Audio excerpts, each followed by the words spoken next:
Selamat datang di Serba Ngerti Channel.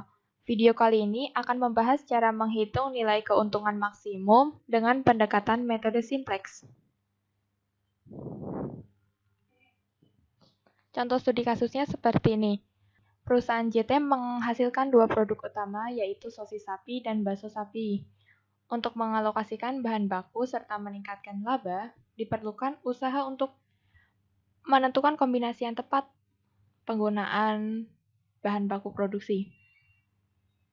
Produk yang pertama adalah sosis sapi. Menggunakan 250 gram tepung sagu, 500 gram daging sapi giling, 3 butir telur ayam, dan menghasilkan keuntungan sebesar Rp15.000 per pak. Produk yang kedua yakni bakso sapi. Memerlukan 150 gram tepung sagu, 600 gram daging sapi giling, 1 butir telur ayam, serta menghasilkan keuntungan sebesar Rp10.000 per pak. Jika dituliskan formulasi matematisnya sebagai berikut. Nilai maksimum Z sama dengan 15.000 X1 ditambah 10.000 X2. Ini akan menjadi fungsi tujuannya. Dan keterbatasan sumber daya yang kita miliki bisa diformulasikan sebagai berikut. Komposisi yang pertama yaitu tepung sagu. 250 gram digunakan untuk sosis sapi atau X1, 150 gram untuk bakso sapi atau X2, dengan kapasitas yang tersedia adalah 30.000 gram. Serta daging sapi giling, 500 gramnya untuk sosis sapi, 600 gram untuk bakso sapi, serta kapasitas yang tersedia adalah 45.000 gram. Sedangkan telur ayam yang digunakan adalah 3 butir untuk sosis sapi, 1 butir untuk bakso, serta kapasitas yang tersedia adalah 195 butir telur. X1 dan X2 lebih dari sama dengan 0. Jika diubah dalam bentuk tabel akan seperti ini. Tepung sagu 250 gram pada sosis sapi, 150 bakso sapi, kapasitas yang tersedia 30.000 gram, begitupun seterusnya. Dan keuntungan sosis sapinya 15.000, bakso sapinya 10.000. Ini nilai maksimum yang kita cari nanti di sini.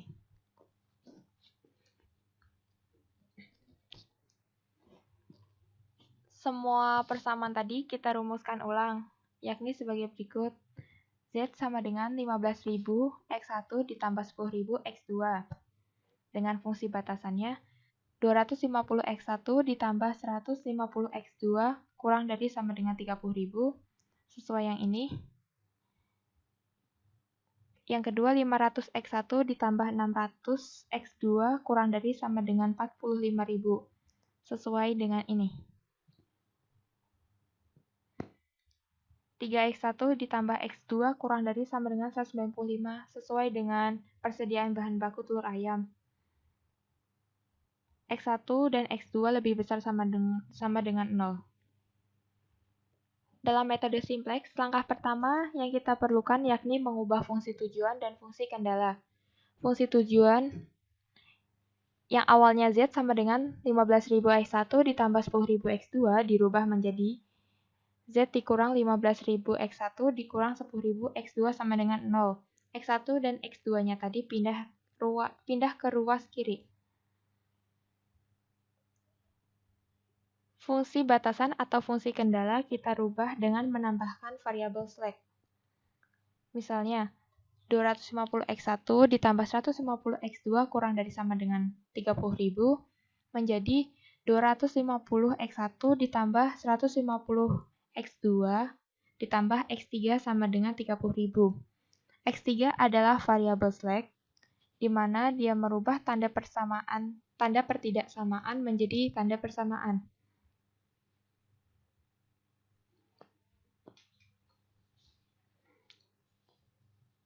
Untuk fungsi batasan selanjutnya juga sama seperti itu.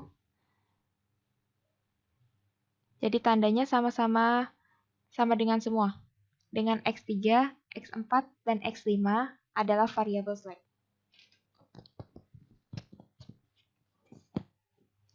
Langkah keduanya, menyusun persamaan ke dalam tabel simplex. Variabel dasar yang kita miliki adalah Z, X3, X4, dan X5. Tabelnya seperti ini. Nilai yang kita masukkan ke dalam tabel pada langkah 2 ini diambil dari langkah 1. Misalnya, nilai Z-nya adalah 1, nilai X1-nya adalah min 15.000, dan nilai X2-nya min 10.000. Kita tuliskan pada tabel ini. Untuk X3, X4, dan X5 nilainya 0. Karena pada fungsi tujuan tadi tidak ada nilainya. Kemudian X3, yakni variabel stack yang pertama. Nilai X1-nya 250, nilai X2 150, dan nilai X3-nya sama dengan 1. Kita tulis. Nilai kanannya 30.000 didapat dari sini. Kemudian variabel slack keempat. 500X1 ditambah 600X2 ditambah X4 sama dengan 45.000. Kita masukkan 500 di kolom X1, 600 di kolom X2, serta 1 di kolom X4. Dan nilai kanannya adalah 45.000.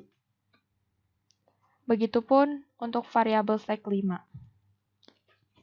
Jika kita sudah menentukan persamaan ke dalam tabel simplex, maka langkah selanjutnya kita menentukan kolom kunci.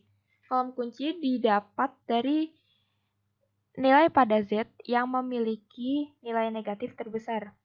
Di baris Z ini ada min 15.000 dan min 10.000. Karena min 15.000 adalah yang terbesar, nilai minnya, maka kolom X2 adalah kolom kunci.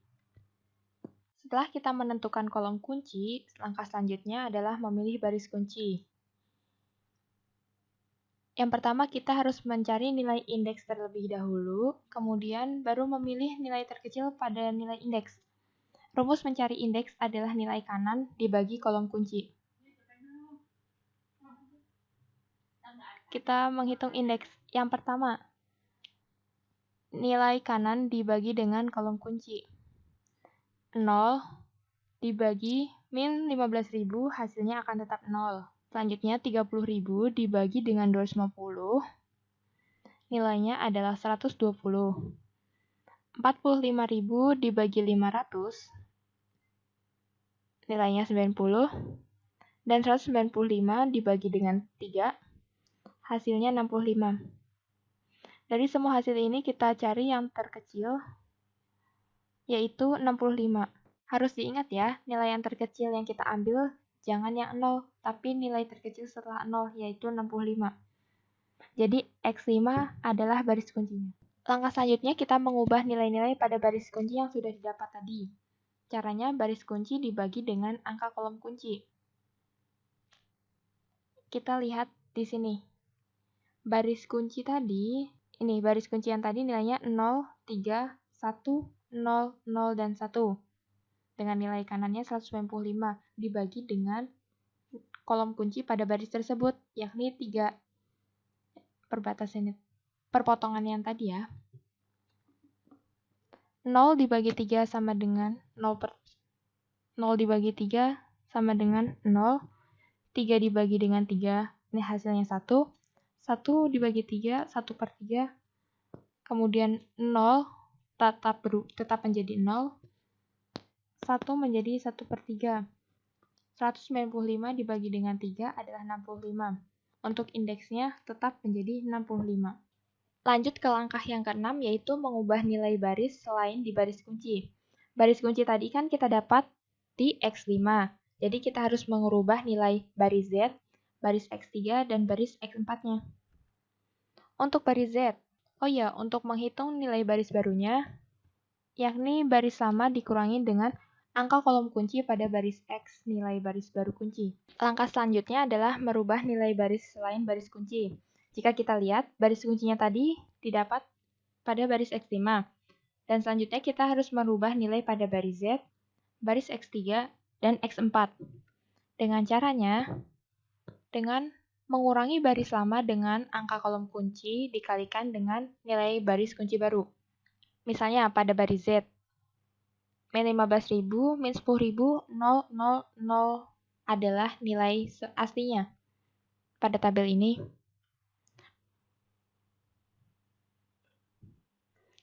Kemudian dikalikan dengan min 15.000.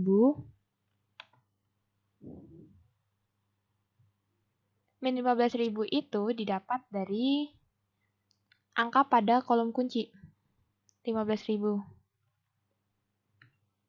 Kemudian dikalikan dengan 1, 1/3, 0, 0, 1/3, dan 65 didapat dari angka perubahan baris kunci.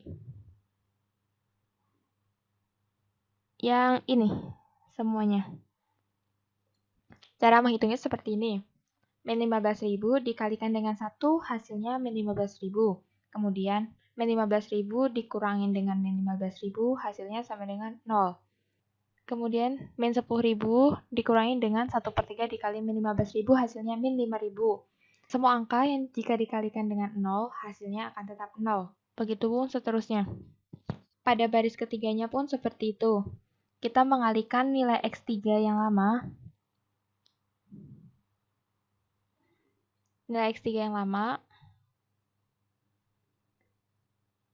Dan menguranginya dengan angka kolom kunci, yakni 250, dikalikan dengan baris baru.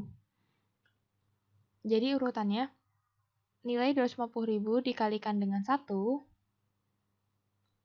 hasil 250, kemudian yang ini dikurangin dengan 250 yang tadi didapat, dan 0. Sama begitupun seterusnya. Setelah itu, kita telah mendapatkan semua nilai baris baru, yakni ini baris baru Z. Kita sudah mendapatkan nilai baris baru Z, yakni 0, min 5.000, 0, 0, 5.000, dan 975.000. Untuk baris baru X3-nya, yakni 0, 66,67, 1, 0, min 83,33, dan 13.750. Untuk baris X4-nya, kita sudah mendapatkan 0, 43,33, 0, 1, min 166,67, dan 12.500. Semua nilai yang kita dapat tadi, kita masukkan ke dalam tabel baru. Dan caranya belum berhenti sampai sini. Kita harus melihat apakah pada baris Z masih terdapat nilai yang negatif. Jawabannya iya. Pada kelompok X2 masih terdapat nilai min 5.000. Oleh karena itu, kita harus mengulangi langkah 3 sampai langkah 6 tadi.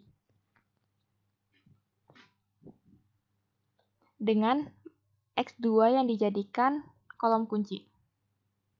Caranya masih sama seperti yang tadi. Setelah mencari kolom kuncinya, kita harus mencari baris kuncinya. Cara mencari baris kunci, yakni nilai kanan dibagi nilai kolom kunci. Nilai kanan dibagi dengan nilai kolom kunci. Untuk baris Z, kita hiraukan saja langsung ke baris X3. 13.750 dibagi dengan 66,67, 12.500 dibagi dengan 433,33. 65 kita bagi dengan 1/3. Hasilnya seperti ini. 206,24, 28,85, 195. Dan masih ingat cara yang tadi, untuk mencari baris kuncinya kita lihat nilai indeks paling terkecil, yakni 28,85. Jadi X4 lah yang menjadi baris kunci. Selanjutnya, kita mengubah nilai baris kunci menjadi baris kunci yang baru. Caranya sama seperti yang tadi. Nilai baris kunci dibagi dengan kolom kunci.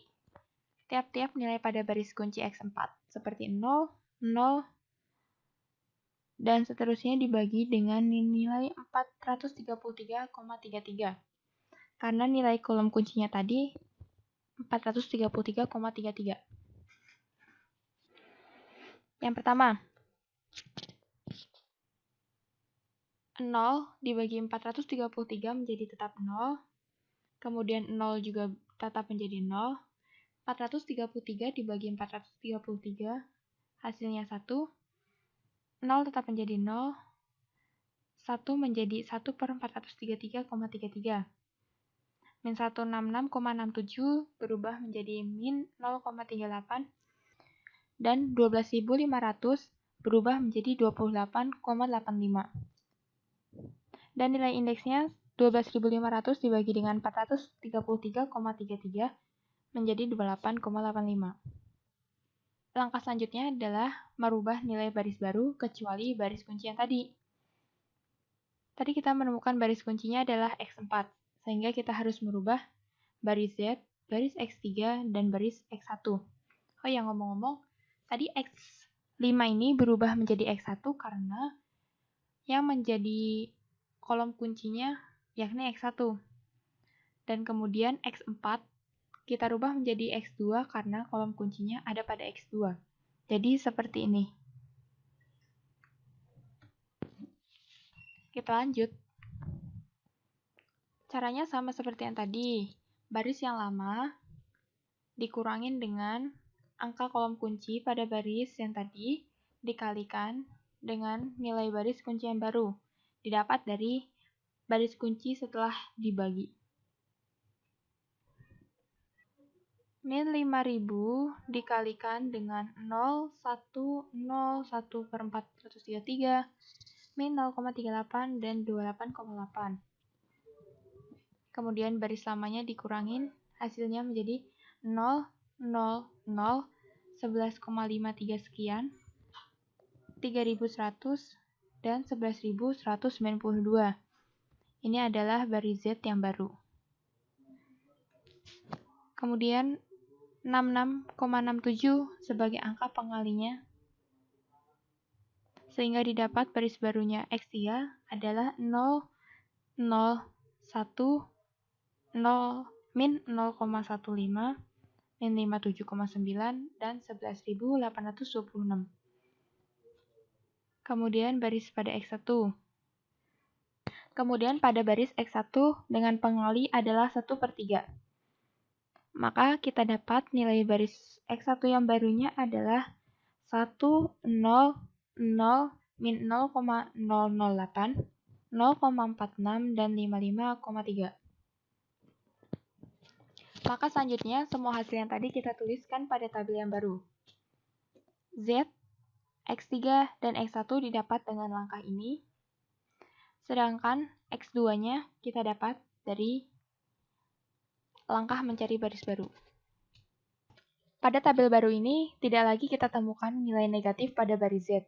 Berarti tandanya tabel ini merupakan solusi akhir dalam penyelesaian metode simplex. Berdasarkan tabel baru yang telah kita dapat mengetahui bahwa penyelesaiannya ada pada baris X2 dan X1. Kita lihat nilai kanannya, yakni 28,85 untuk X2 dan 55,38 untuk X1-nya. Jadi solusinya seperti ini. Lanjutnya kita masukkan ke dalam rumus fungsi tujuan yang di awal kita ketahui, 15.000 untuk S1 dan 10.000 untuk X2. Nilai X1 dan X2 digantikan dengan solusi yang didapat, kemudian hasilnya menjadi Rp1.119.200. Untuk solusinya belum selesai sampai di sini. Karena nilai X1 merupakan jumlah kemasan sosis sapi dan X2 adalah jumlah kemasan bakso sapi, maka perlu kita lakukan pembulatan agar hasilnya tidak koma. 55,38 dirubah menjadi 55, 28,85 dibulatkan menjadi 29. Sehingga untuk memperoleh keuntungan optimal, maka perusahaan harus memproduksi sosis sapi sebanyak 55 kemasan dan bakso sapi sebanyak 29 kemasan. Keuntungan maksimum yang akan dicapai sebesar 15.000 dikali 55, 10.000 dikali 29. Maka 825.000 ditambah 290.000 dan totalnya Rp1.115.000. Jadi seperti itu cara penghitungan dengan metode simplex. Dapat kita gunakan untuk menghitung nilai maksimum, untuk menghitung keuntungan, atau nilai minimum, untuk menghitung bahan baku minimal yang dapat kita gunakan. Cukup sekian dan semoga video ini bermanfaat. Dan like jika video ini membantu kamu dalam mengerjakan penyelesaian metode simplex. Terima kasih.